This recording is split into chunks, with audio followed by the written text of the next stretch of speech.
Hey, welcome to part 2 of this series of talks that we're in called The Bad Boys of Easter.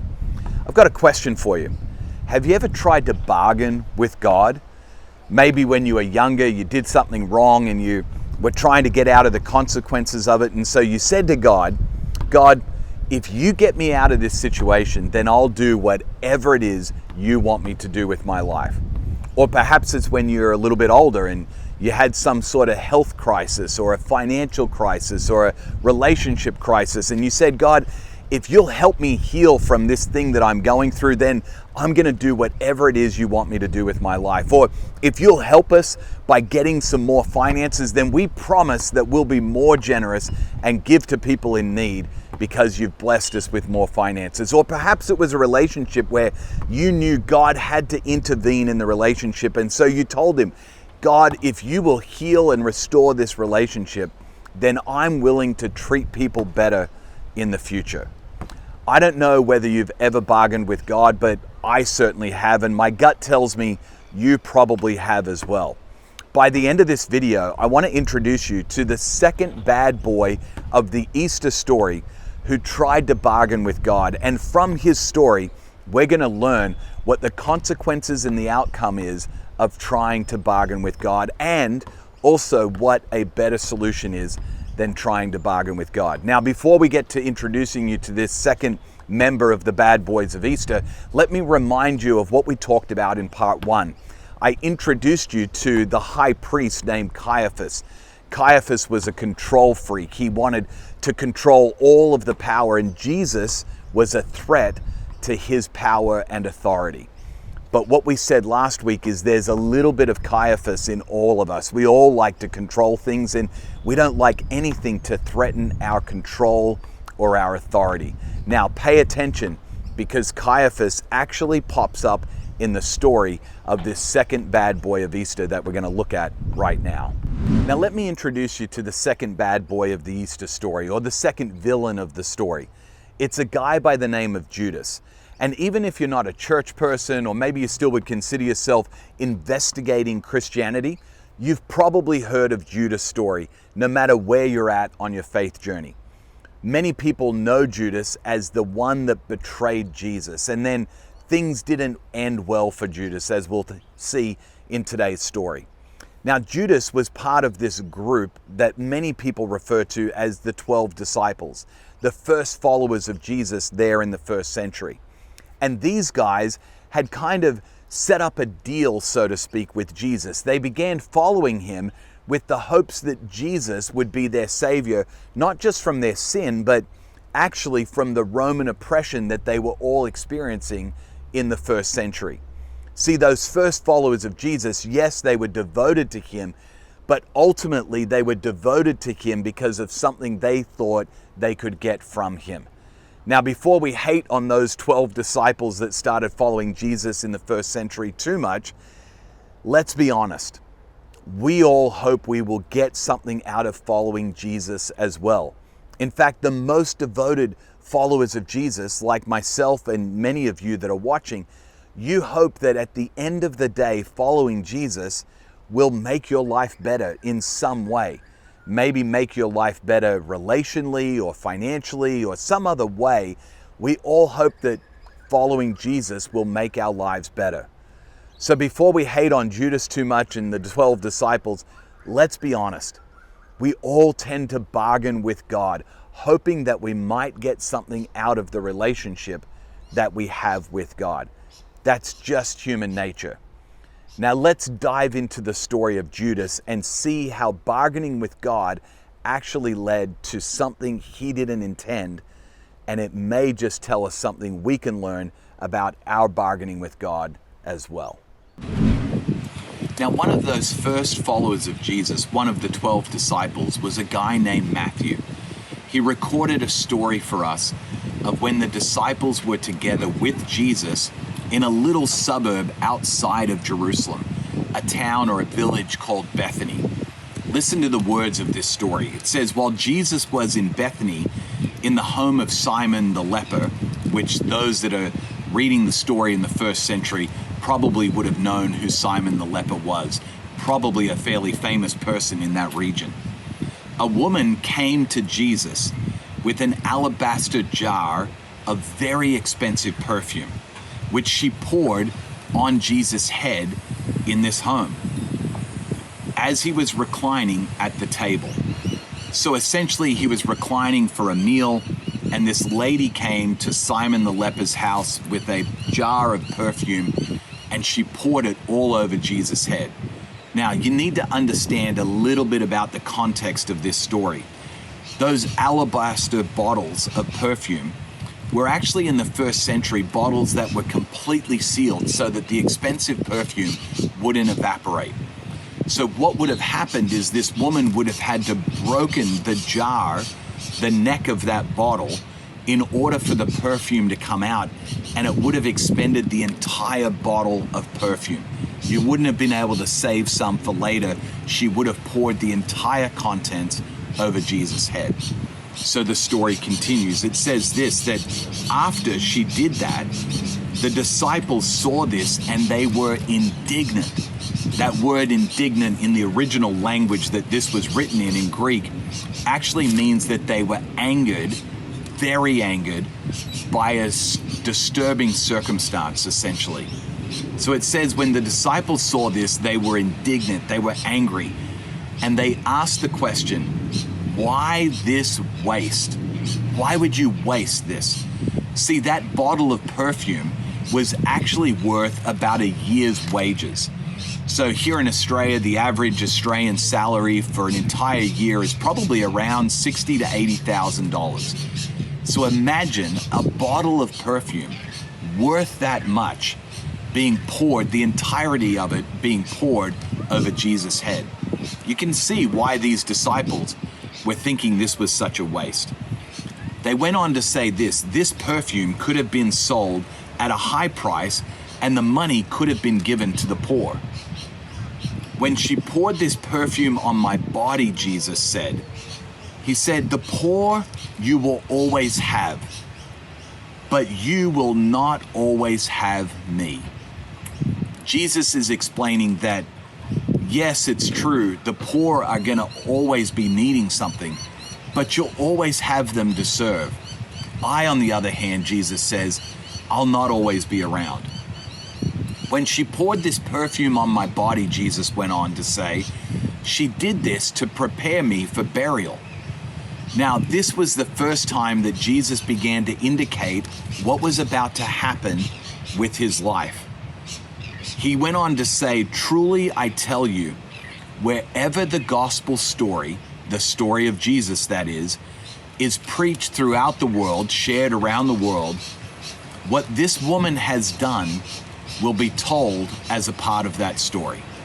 Now think about it. This story that we're reading from this account in the book of Matthew in the New Testament was written over 2,000 years ago. And we're still telling this story today, just as Jesus predicted in the story itself. Now, another one of Jesus' disciples, a guy named John, who was actually Jesus' best friend, he also recorded this story for us. In fact, we have 4 accounts of Jesus' life: Matthew, Mark, Luke, and John. Many of those accounts actually share the same stories, but from that person's perspective. Listen to the words that John uses to describe this story and look at the way Judas is depicted in the story. John says, but one of his disciples, Judas, objected to the pouring of the perfume on Jesus' head. Judas said this, why wasn't this perfume sold and the money given to the poor?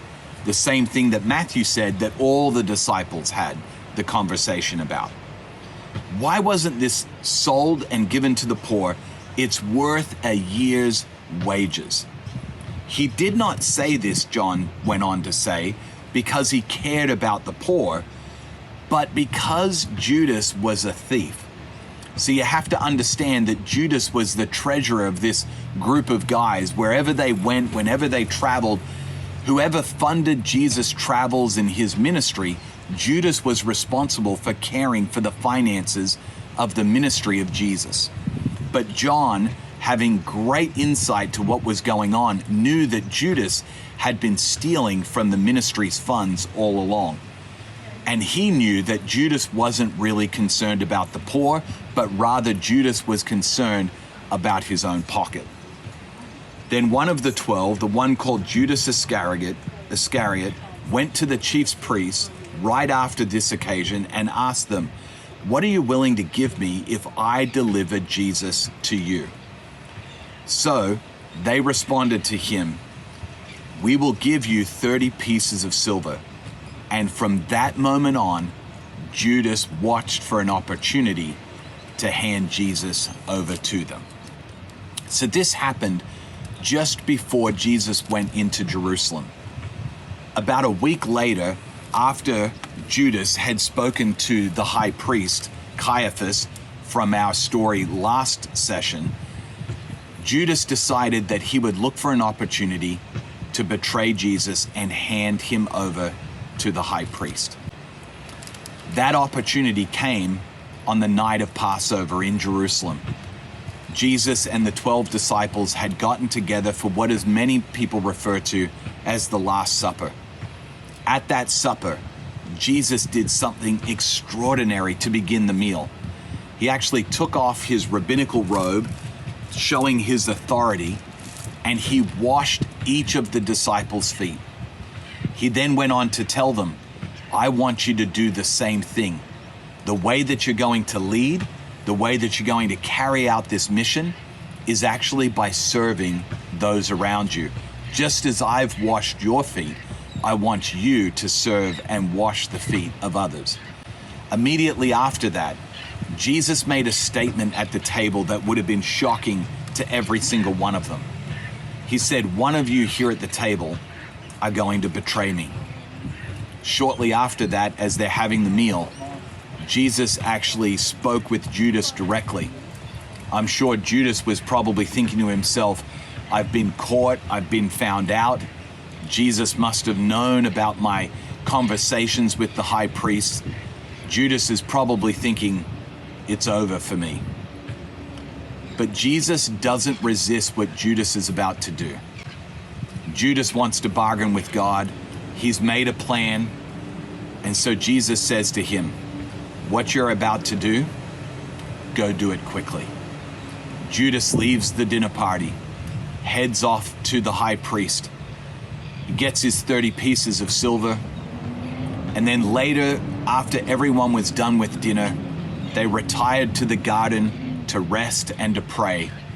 And that was the moment Judas knew he would be able to hand Jesus over to the high priest. Once he was done with that, Judas actually hears that Jesus has been handed over to Pilate. Judas recognizes that once he betrayed Jesus and the high priest and the chief priests had Jesus and they handed him to Pilate, that could only mean one thing. That meant that Jesus was going to be executed. And in that moment, it dawned on Judas that the bargain that he had made with God and that he had made with the high priest no longer had any value. He took those 30 pieces of silver and he tried to give them back. And the chief priest said to him, "That's not our responsibility, that's your responsibility." After throwing the 30 pieces of silver into the temple, Judas goes and the story is told that he hung himself. That's the end, that's the consequences that were Judas's because of him trying to bargain with God. So when we look at the life of Judas, and particularly these stories at the end of his life, there are a couple of lessons that I think we can all learn from the life of Judas, because if we're being honest, there's a little bit of Judas in all of us. We all, from time to time, want to bargain or barter with God in our life. But here's what we can learn. When we try to bargain with God, the burden of responsibility for our future is squarely on our shoulders. We've removed it from God's shoulders and we've placed the burden of our future squarely on our shoulders when we barter with Him. The other thing that I learned from this story is that God is not going to force you to do anything you don't want to do. In fact, he's going to allow you, even if you want to bargain with him, to go through that process, and the consequences, he's going to leave those up to you. That's how much God loves you. He won't force you to do anything that you don't want to do. And he'll even allow you to bargain with him, even though the end is not a good one. So, when we try to bargain with God, we actually take full responsibility, and the burden of our future is squarely on our shoulders, and God's going to allow that to happen. So let me ask you, is there any area of your life currently that you're trying to bargain with God? Perhaps a relationship, perhaps it's your job or your future, maybe it's your finances, maybe it's your health. Maybe you, as we've been talking today, realize that you actually sometimes say, God, if you'll do this, then I'll do this. But every time we bargain with him, we have the burden of our future squarely on our shoulders. But there is a different way. It's the way of surrender instead of bargaining. Instead of bargaining with God, we can surrender to God. And when we do that, we take the burden of our future off of our shoulders and we place it back onto his. When we surrender our lives to him, our finances, our health, our relationships, when we surrender every part of our lives to him, we no longer carry the burden of our future on our shoulders. He carries it for us. Imagine what your life would look like. Imagine the difference this would make when you are faced with that tempting decision to bargain with God or to trade this part of your life for something that you want in your future. Imagine the difference it would make when those 30 pieces of silver no longer held any value for Judas. The same is true in your life. When you bargain with God, the moment that you get your way, all of the sudden, the thing that you thought had so much value diminishes in value, just like it did with Judas. So imagine the difference this could make in your life when you choose to surrender instead of barter with God. You choose to give back your life to him, and he takes your future and he holds it in his hands.